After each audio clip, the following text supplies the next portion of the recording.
everybody. Welcome back to our new named podcast. What? Figured out a name since the last episode. What is it? Since we are the Millennials and we come from MPW, it's not going to be very attractive, but we're going to be called Millennial Pro Wrestling. Because we're millennials talking about pro wrestling. Fun fact, that was our original group name. Yeah, and then Justin Borden said it was stupid. So thanks, Justin. Justin fixed it. He messaged me on Instagram. He goes like, it should just be the Millennials. And I was like, you think so? And he goes, yes. Like 100%. Without a doubt. Yeah, 100%. We owe so much to that guy. We'll talk about that later, too. So we touched on last episode all about how we got started and kind of what it took for us to get into the wrestling business. And now we're going to talk about our experience, kind of what changed a lot of how we view wrestling and our experiences going outside the nest of our school. Which was scary. Which was a really big deal. And it took me 2 years to do. It had been a full year until I wrestled somewhere that wasn't MPW. Yeah, 2.5 full years of wrestling before I did a show outside of Millennium. By choice, let me add. Well, I wasn't really getting booked like crazy, but I didn't attempt to get booked. So, in the middle of 2000 and the end of 2017, the middle of 2018, but it was kind of like, it was basically, that's when Ray came into the fold. But Ray came from Mondo Vega originally. He was the first like big outside guy to come in, I think. Mondo? Yeah, Mondo was. Yeah. Because he was in Hate at the time. That was the first time I had heard about Hate, because he was wearing the Hate t-shirt. And he did the Hate stuff. And I was like, what the heck is that?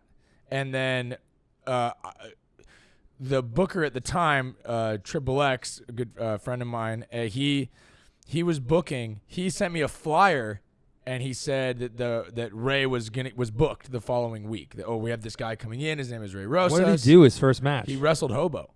That was the first match that Ray did? He wrestled the Hobo. That's crazy. Yeah, so he came in, and I remember it blew my mind, and he tells this story. He's told it a few times when he went into he's done a couple interviews, is how I remember his first night is he came up to us, and he goes, hey, who's working, is anyone working an arm? I'm going to work an arm. And you were like, duh. And I was like, what? I'm wrestling. I'm doing a suplex. I'm doing a sling blade. Yeah.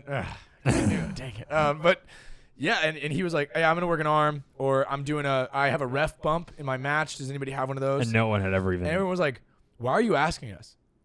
It just nobody showed. Asked. Everyone just did things. That just showed the level that MPW was at the time. It was strictly, but that's what it was. It was a student show. Yeah, student show. But you at that point were like, I'm not a student. I'm the man.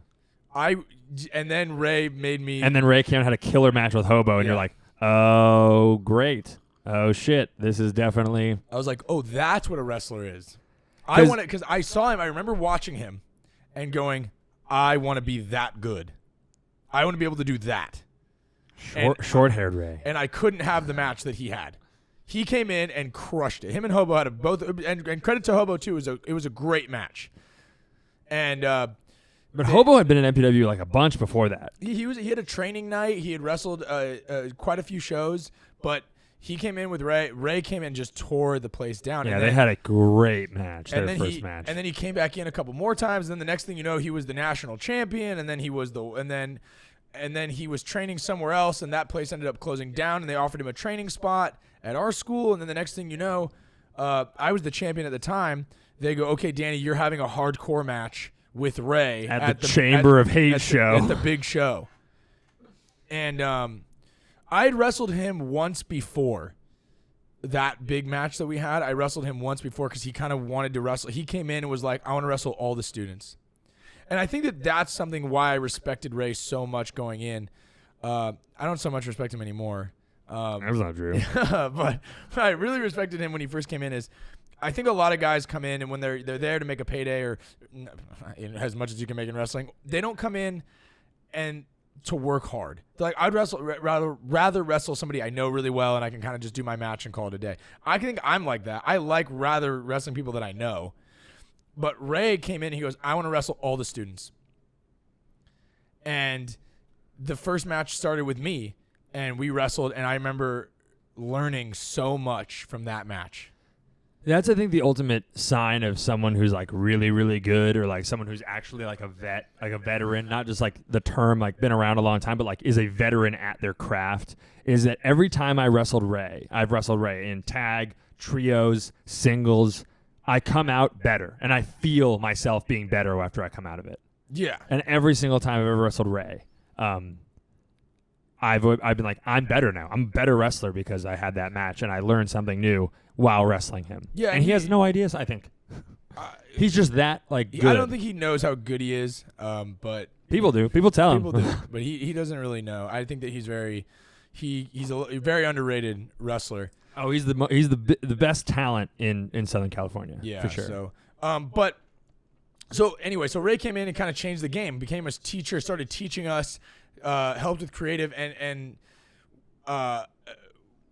it just was really, really a great experience. I had that big main event match with him at the big show, and it was a hardcore match. I remember that was the night before you turned heel. And he came in and was like, for this hardcore match, and I was so scared. Yeah, of course. And he came in. It was actually, I think, my second like hardcore match. And you didn't know at the time that Ray had done all the hardcore stuff in the world at that point, because we were unfamiliar with Ray. Yeah, I didn't know him, but he came in and he had like thumbtacks and a cinder block and all this stuff, and he goes, "Oh, this is all stuff I'm gonna do. Like you don't have to do anything you're uncomfortable with. I'll take all this from you." He did. And I was like, "What? What did you take in that match?" The chair, the twist of hate in the chair. Chairs. I think I did a trash can, and like pans. But Ray did tacks. He did super hurricane. I gave him a super hurricane Rana into a chair, like it was like a folding chair. Yeah. It was a Drake Younger spot. He said, but like we did but it was a really fun match. There was like the gimmick of the match where the hate members were lumberjacks. It was the Chamber of Hate, but it was like a lumberjack. But the lumberjacks were only the bad guys. That was something that like is so weird to think about now, because like it wasn't that long ago, like hate and like what hate was, and like because I remember like hate, like the idea behind it, you hear them talk about it now, was they were like, we're sick of the scene and we want to make it better. We want to go and we want to work with you and we want to build the scene up with hate. Yeah. Because they were the super heels. And that happened. Like at MPW, like Che Cabrera, like Pinky Santino, Mondo, Ray, like all those guys came in and just elevated us. Yeah. You know what I mean? Totally. Yeah, it was crazy. I mean, like the level that, and all those dudes were so nice. I remember the first time I met Che. We were watching a show. Like he guys, like Ray was like, "All right, I'm the man now, so I'm bringing in all my guys to work with you guys." And I'm sitting in the front, and Che's enormous, and he's just next to me eating out of like a plastic tin of like one of those like ready to go meals. And I was kind of like, "Hey, how's it going?" And he goes like, "What's up, Andres?" And he's eating, and he was just really nice. Like immediate, but like, anyone who meets Che is like, yeah, he's the nicest guy in the world. He's the nicest guy, but. It's funny too, because I look back on like me being so like anxious and nervous about a lot of things. Is I remember I texted the booker because you were relatively new still when Hate came in. Yeah, big time. And I texted, Ray's first match, I hadn't debuted yet. Okay, so I texted them one of your first couple matches out, and I said, "Oh, who's Brennan got this week?" And he was like, "Oh, Che." And I went, I did wrestle Che, and I was so scared because I had wrestled Che, but it was like, I thought like, oh man, this is like my younger brother. This is like a really big guy. He chops one whole time, but like eye pokes. I remember being like so nervous for you to wrestle him, which is, I look back and that's the most ridiculous thing. Because if there was a green guy and someone goes, "Hey, name three wrestlers that you would put in the ring with a brand new guy and they would take care of him," Ray and Che are two on that list. Because they're gonna the keep first him safe. two I put on that list. They're gonna keep him safe. They're gonna take care of him. They're gonna teach him something. Both those guys would do that every single day. And like I was like for no reason, just so nervous. And both those guys coming in really, and so back on the last episode I talked about not really knowing what a vet is, or not knowing what a veteran was. Right. Because all that I kind of dealt with was these veterans that walked in and just told you how experienced they were, and then you'd go in the ring and you'd be like, "You're trash, dude." And like you're not calling you called the whole match in the back. Yeah, like You 100 times, You're and not you're not working. teaching me Yeah. anything. We're only doing your moves, your spots. Like, there were a couple guys that were like that yeah, for sure. and then Ray and Che came in and had matches and worked and showed me the way, and I was like, these are veterans. The Che line of early MPW, and he said it to, I think, every single person he wrestled. He'd just go up and be like, so what's your shine, bro? I remember when he first asked, I said, my what? I didn't know what a shine was. You know what I said to him? I do a head scissors. And then he goes like, do you do like the cool flippy one or like the one where like I got to do it? And I was like, the one where you got to do it? And he's like, oh, all right. But yeah, like, and those guys kind of came in and changed the game of like, that's what a veteran is. Oh, yeah. Like, That's what I want to be eventually when I've wrestled for years and I'm training new people. I would say that you're already. I think that you do that. I think we both do to a lot of guys. Because I'm like, there was guys that I remember seeing, and they would say to me all the time, like, I don't know why you're doing all these moves. Like, you should be just walking in there, getting beat up, and walking out. Like, that's how you pay your dues and stuff. And then I remember I've given a couple guys their debut matches, and one of our students, Dustin Daniels, the SoCal prodigy. I guess. As so proclaimed by us. Oh, no, SoCal Uncensored wrote about him. They wrote about him. He's the future. I was his, like, first 3 matches, I think. I just remember him coming in at 14 and being like, I want to. He had the biggest hair. Yeah. He's like, I want to be a wrestler. I want to. I wrestled him when We're he was like, no, you're too young. Yeah, I wrestled him when he was 15 at the first ever student showcase, and we did every move I could think of. Because you could pop him up and do anything you wanted. Because I could do, I could base. Yeah. And I wanted this kid to go home and go, my first match was so fun. I didn't want him to go, how was your first match? Oh, I got beat up and then the finish got botched. Because that's what mine was. Yours was. But I wanted Dustin to go home and go, I love wrestling and I can't wait to do it again. I think there's a difference in, because I don't think that it's like, I think there's like a necessity in a way of like getting your first like ass kicking when you like wrestle somebody. Because like that's definitely something that prepares you for like the future. Like I'll bring up an instance of like, when I wrestled Hector Canales a bunch, like he was the lightest guy at everything. Like he never ever punches you. He never hits you on anything. But his chops are for real. Right. And that was the first match that I like took. Like it was just like the heat was just chopping. That was his big thing. He was big on chops.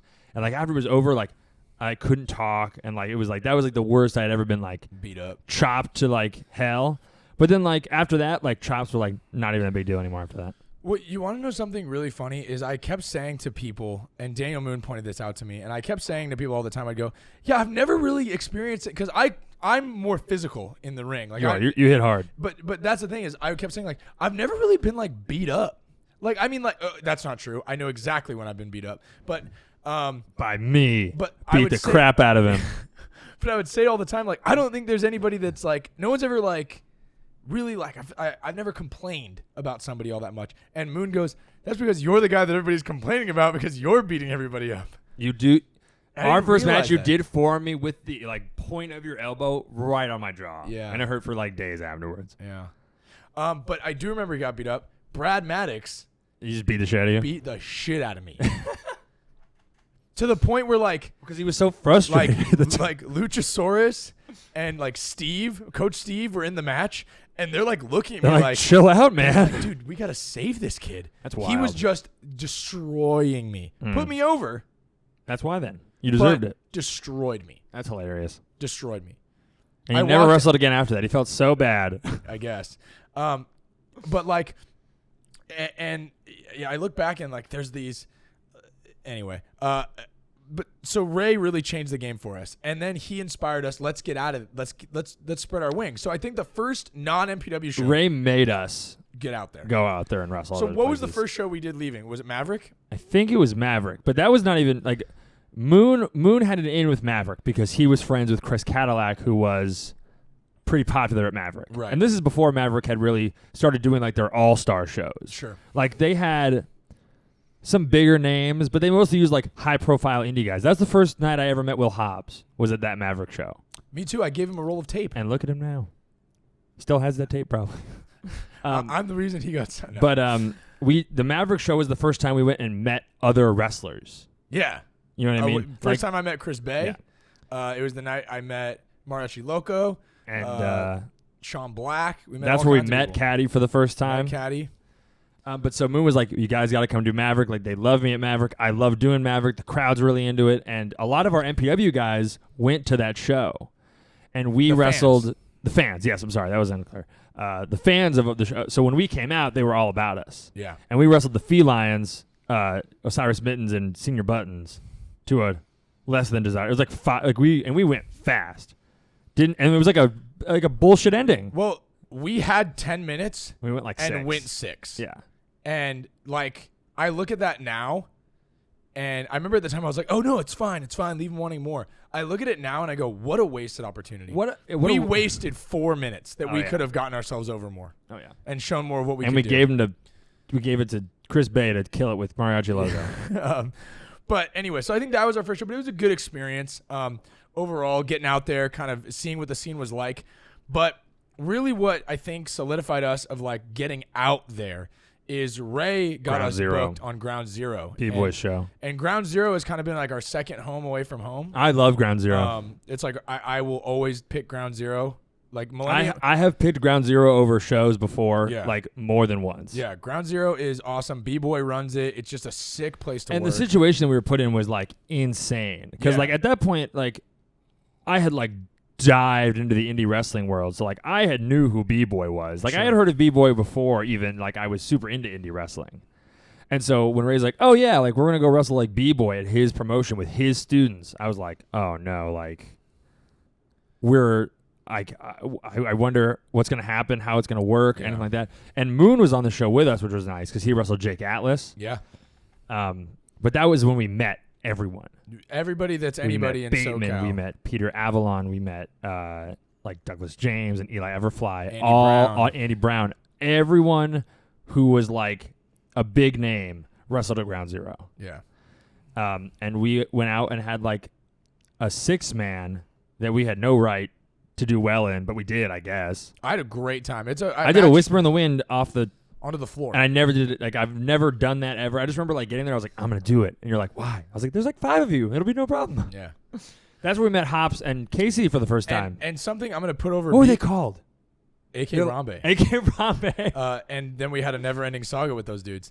But when they became 8-bit. I got to put over B-Boy real quick. I love him. Because, giving us that spot, but there was 2 things about that match that really stick out to me with the kind of guy, because like Benny is one of those guys, B-Boy is one of those guys who he's a veteran that looks out for people. Because one, he wanted to take the heat because he wanted to be in there to sell for us.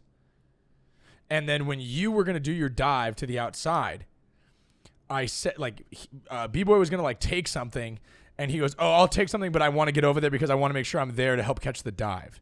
Like and there was like a bunch of us, but he wanted to make sure. He's like, no, I got to be there to make sure that he gets caught. And I was like, dude, that's so freaking rad that he would like that was so important to him, was the safety of everybody that's in the ring with him, that everybody that's in the ring with him looks great.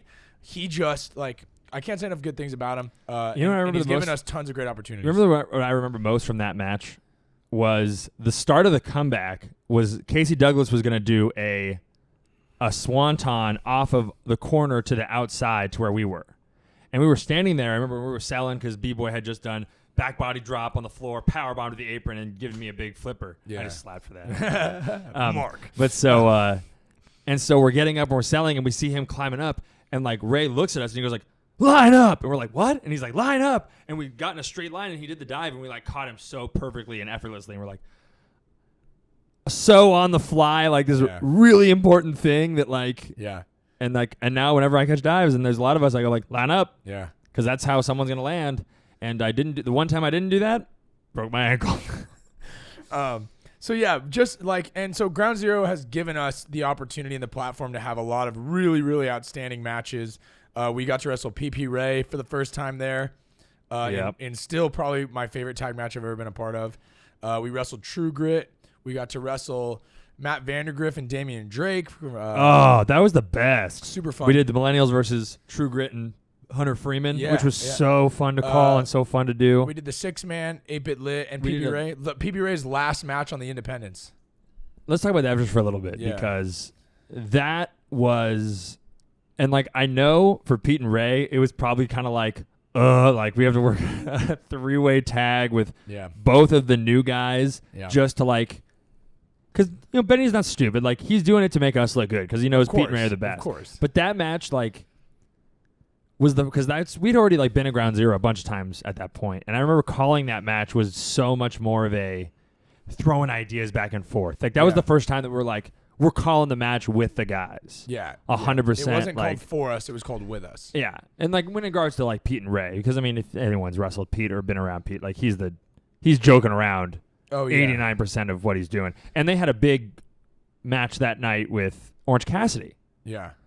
Well, and so they had to call a main event after they called this very complicated 3-way tag. Yeah. Like well, and something else like and it just getting to know those guys up there and being able to work with them and learn from them. And like another great Ground Zero trip that I'll talk about is when we wrestled PB Ray for the first time is we rode with Peter and Ray to the show. And we had to do that video shoot. That weird video shoot that they did. They did like a short film. And then I'll never forget is when we're leaving and we were like late because we were in Burbank. Super late. And we had to drive to San Diego to be on this show. And it was already that's like 2.5 hours away. And the show was in like 3 hours. And we had to go. And as we're running, we like didn't have time to stop for food. And there was all this pizza for like the film crew. Like the crew and stuff. And we were like, should we you, have me, some? and Ray were all like, what do we do? What do we do? And Ray's like, take a pizza. It's fine. And I'm like, I don't want to do it. And Peter comes running out with his like boots in his hand and he's yelling, take a pizza. And we like grabbed it and ran. And we're eating. It was such a great night.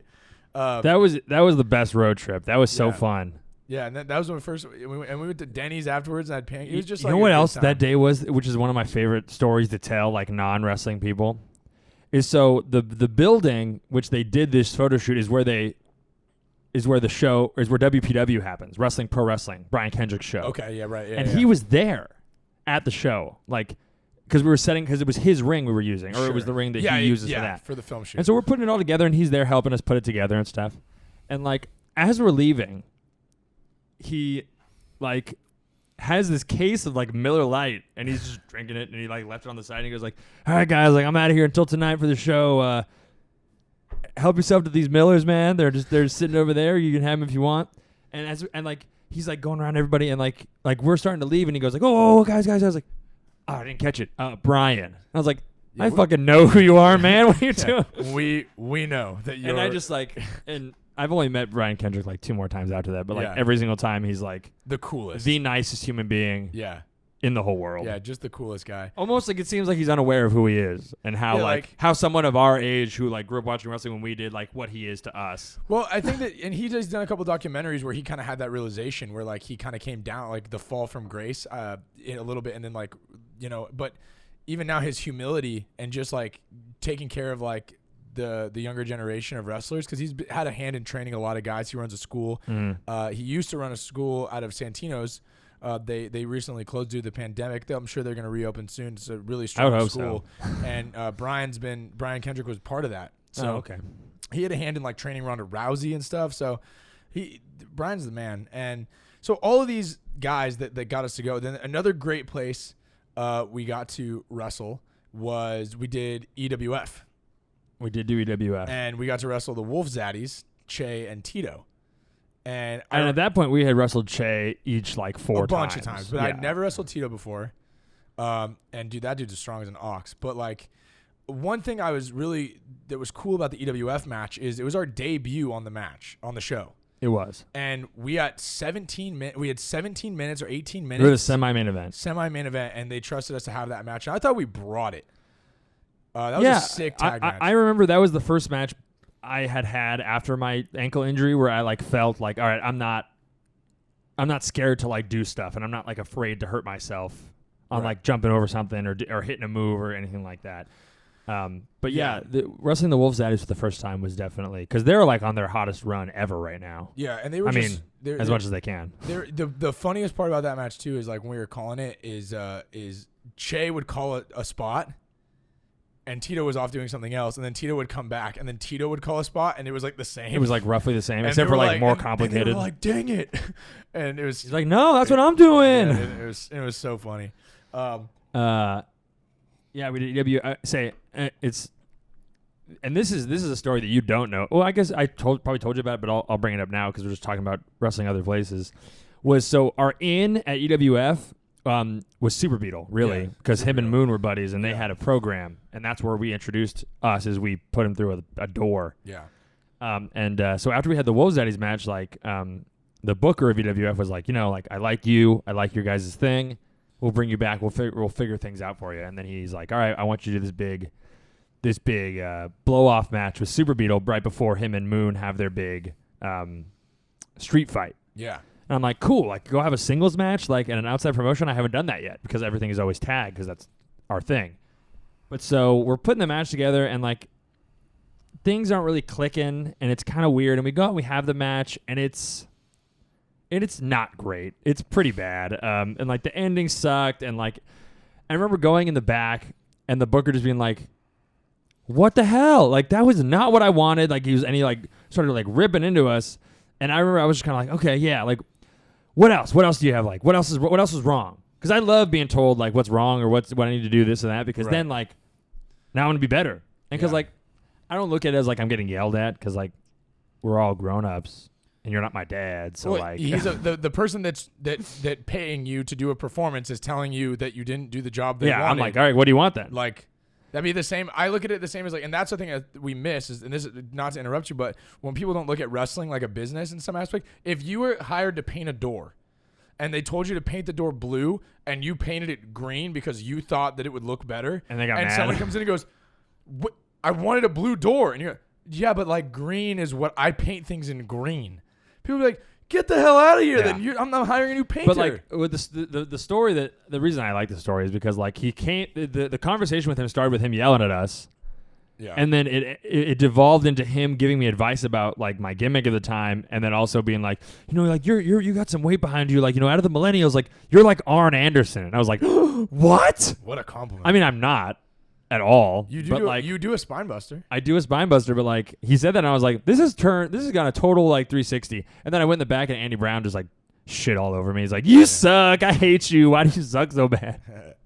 Yeah, you know what? And it's, but one thing I'll appreciate too is it's like is the guys that are willing to give you that advice. And I think that this is a point in wrestling too, especially in independent wrestling, is people are really sensitive when it comes to advice.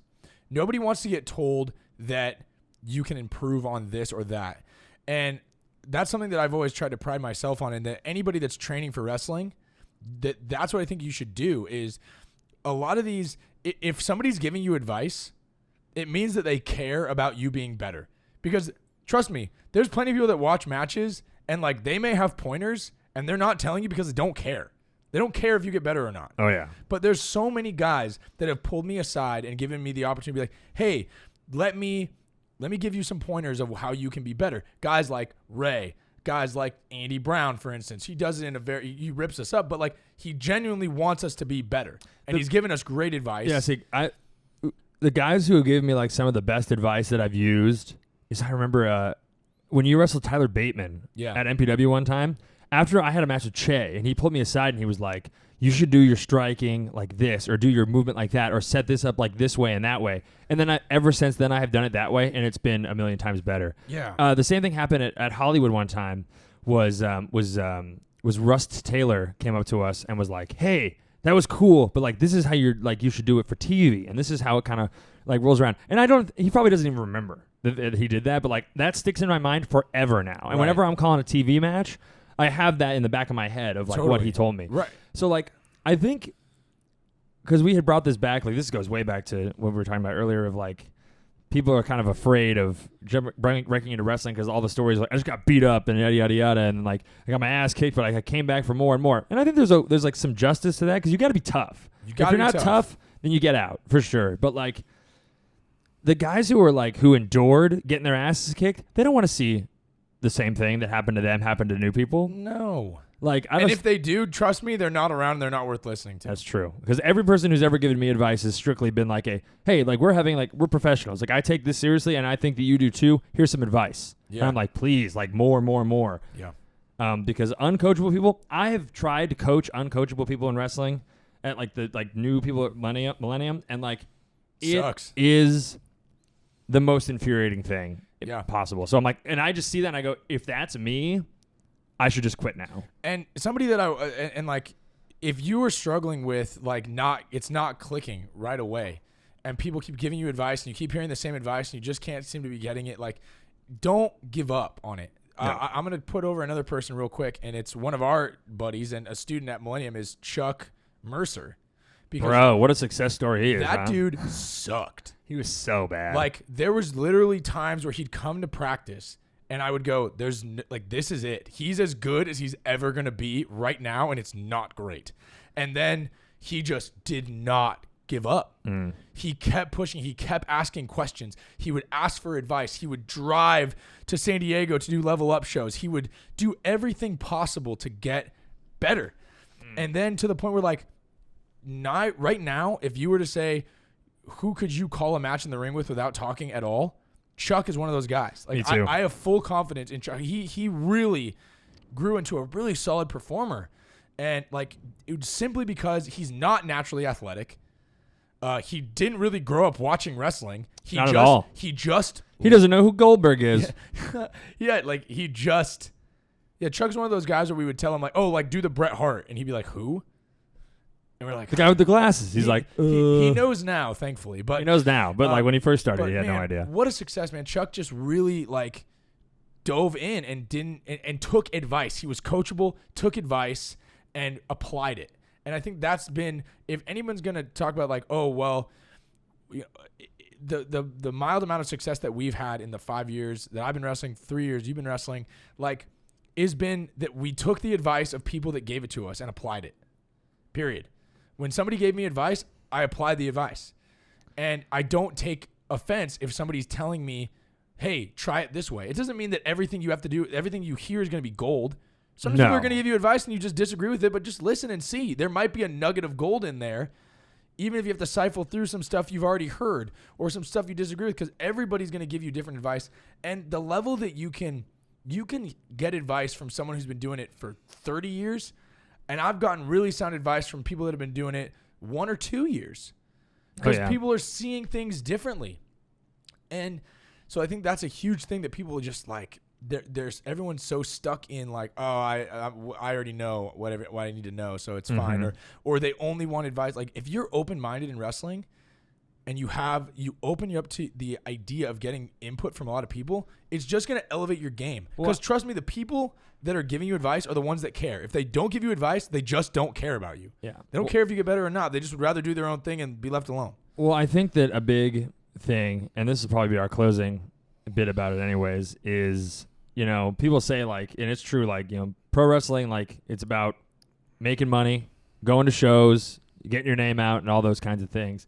And everybody's a million different ways of how that's successful. Like, you look at, like, the Young Bucks, and they're just guys who went out and did whatever they could to get noticed until they were this like huge sensation. And there were guys like Peter Avalon, like, he just was a guy who just grinded and was consistently good for 10 years, and then he caught his break. Yeah, you know what I'm saying? Like, and there are guys like Seth, who Seth was undeniably this crazy, or Steve, I guess, to make it more clear, is he was just so undeniably good, but he was just missing, like, wrong place at the wrong time. And, like, but, like, he's off doing his own thing. He's happy now. It's crazy the things that, like, how they work out. But, like, saying there's only one way to be a success, or there's only one way to, like, be noticed, and like this is how you do it, like, this is how we did it back when I did it, and things like that. This doesn't make any sense to me. I'm all for listening to, like, people who are like, I've been around a long time and I've seen this, because that's how Ray operates. Ray's like, I've done it this way, I've done it that way, because I've done it so many times that I know what works and I know what doesn't work. Totally. I've gotten, just so much advice from guys who've just been doing it forever, because then there are other guys who have also been doing it forever, but who don't do anything with themselves. We're like, you got to do it this way, because that's what I would like. Like I've gotten so much like bullshit Bad advice advice, from yeah. like guys who are like think that they know, like just because I'm new, they're allowed to Talk down to you. talk down. Like I've never been talked down to by a real veteran, in my opinion. No, Never. me neither. No, Except for like when I sat on Bateman's lap, he was very unhappy when I did that. Yeah, there's a lot of guys that just you just don't give them the time of day, you know, because there's and I think that there's a lot of people that are gonna wanna, you know, you can get advice and get perspective and get ideas from anybody in wrestling, and you just never really know what's gonna catch fire. So why not take everything that you get and spit it out and see what works? You got to throw everything at the wall and see what sticks. And if you only throw the stuff at the wall that you got from your veteran, you're just limiting your pool of what might work. And I'm not saying there's so many that goes great hand in veterans. hand with wrestling other places, I think, and that's something that we were missing forever. Is we're like, why would you need to wrestle anywhere else? We're wrestling because like then you can wrestle people who are better than you, and you can get huge. experience from or get like info and get advice from people who are better than you. Connections, relationships, because we would have never met a lot of the guys that we're like cool with now if we had not gone out and done things, you know? Oh yeah. And I'll tell you, because like I've only been on television once. Just recently we did one of the latest episodes of Championship Wrestling from Hollywood, and I was like, it was like a whole different animal, television. Oh yeah. And like I would like talk this big game at Millennium, like, oh, I've been around the Millennium roster for 5 years. I went to TV and I looked like the greenest dude around because I just didn't have the experience. And then I got tons of great advice from really respected people at the Hollywood tapings and from people that I've known for a long time, you know. So you just never really know. So just be open-minded. This has gotten turned into an advice column here at the end. Advice from two guys who don't know anything. That's what this show is, though. Advice from people who don't know anything, who don't do anything. Anyways, we don't know when the next episodes of these come out. There's no schedule. But like, listen how we tell the story. Like, listen how we talk. There's no plan. We're just shooting from the hip because, I don't know. I wanted to hear stories from people who are new and people who haven't been around forever because we love wrestling. It's a different perspective, I guess. And love talking about it. I just want to talk about wrestling, and it's COVID season. Yeah. So here we are. So yeah. Anyways, in my apartment. I think that wraps episode 2. We were a little longer this time, but I'm hoping we can get some guests on our show. I need another microphone though. And on a wrestler's budget? Nope. Do mics cost $20? Anyway, so yeah. We are Millennial Pro Wrestling. Thank you for watching, and I hope that you have a great day. Great day.